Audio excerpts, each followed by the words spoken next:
Hey guys, it's me, and we're gonna do another book review, and it's called For a Little While, from Rick Bass, New and Selected Stories. And we have a large book that is pretty heavy, so that isn't really a thing that you could bring around on your back. So unless you have a backpack. Welcome to episode 2 of the reading review series. Episode 1, I talked about this writer, Jay McInerney, and how I thought this was the first reading that I'd gone to.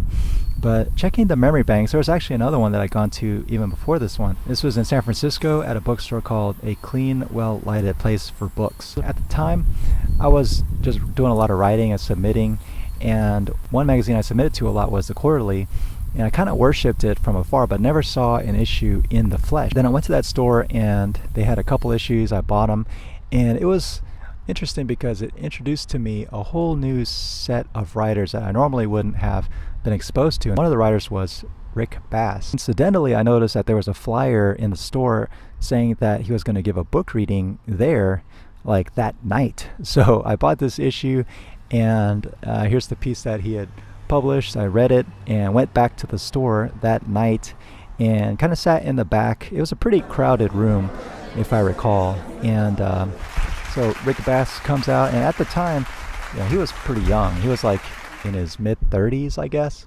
And he comes out, he looks like this really down-to-earth looking guy, like almost like a building contractor. Everybody there like was familiar with his mythology of like getting fed up with working in the corporate world as a petroleum engineer down in the South, and just striking out and driving west with no destination other than the idea of mountains, which he was in love with.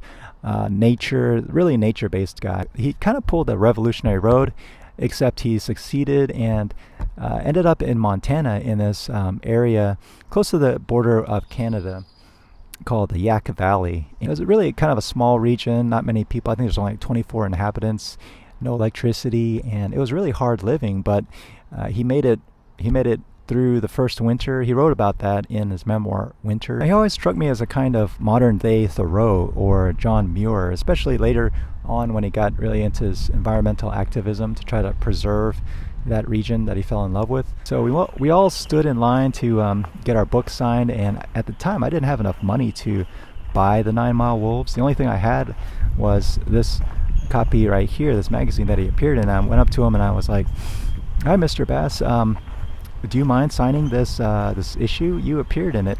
And he took it, and he was like kind of jogging his memory, almost like he didn't remember, and he was like, "Oh yeah, that piece." So yeah, that was my first introduction to Rick Bass, and then I really got into his work and started collecting his writings.